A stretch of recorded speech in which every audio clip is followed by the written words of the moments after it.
Hola, somos Sil y Vero. Somos fotógrafas y juntas formamos Muna Studio.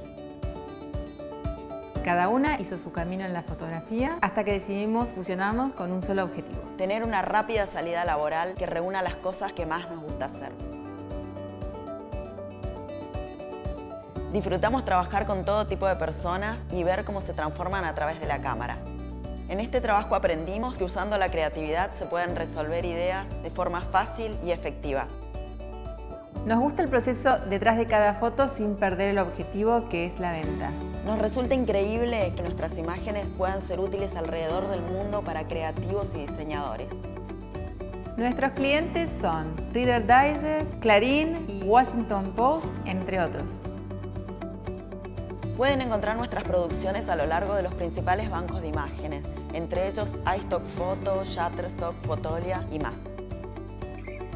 En este curso de doméstica aprenderás a sacar fotos con los recursos que tengas a tu alcance y luego venderlas en los bancos de imágenes. Para esto te ayudaremos a convertirte en un colaborador de Microstock.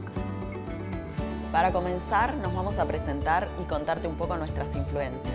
Después te enseñaremos qué es un banco de imágenes y cómo hacer una cuenta de colaborador en los mismos. Organizaremos una sesión eligiendo una temática que sea comercialmente viable.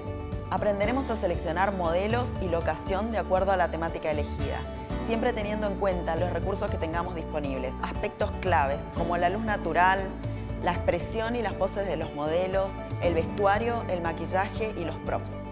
Y luego pasaremos a la parte más divertida del proceso, que es la sesión de fotos. Luego del shooting fotográfico vamos a hacer una selección del material, hacer un retoque básico, ponerle las keywords o palabras claves y como broche de oro vamos a hacer la subida a los bancos de imágenes. No te preocupes, para este curso solo vas a necesitar un reflector o difusor, una cámara, batería y cargador, el lente que más te guste, una computadora con Bridge y Photoshop instalados, conocimientos básicos de fotografía y de retoque digital.